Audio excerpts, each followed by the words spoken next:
Break के बाद आपका खैर मकदम है। आगरा के लाल पृथ्वी सिंह चौहान की भी तमिलनाडु के कुन्नूर में पेश आए हेलीकॉप्टर हादसे में मौत हो गई है और इस वाकये के बाद से उनके घर और गांव में कोहराम मच गया है। कहा जा रहा है कि wing commander Prithvi Singh Chauhan Mi-17 को उड़ा रहे थे।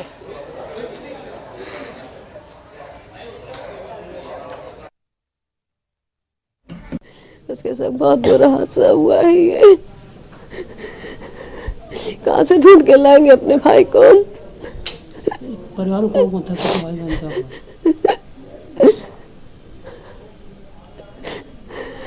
31 सालों बाद वो राखी पे आया था। 31 सालों बाद अपनी बहनों से उसने राखी बनवाई थी हाथों में। अरे भाई, बाकी समय हम उसको राखी पोस्ट कर देते थे बस। लास्ट बात कब हुई उनसे? मेरी अभी हफ्ते 10 दिन पहले ही बात हुई थी उससे बस। किस तरीके की बात करते हैं? मेरा काम कराने के लिए उसने अपने साइन वगैरह सब करके भेजे थे। अपना उसने काम पूरा करके भेजा है। अपनी बहनों का बहुत ध्यान रखता था वो। वहीं सीडीएस के हेलीकॉप्टर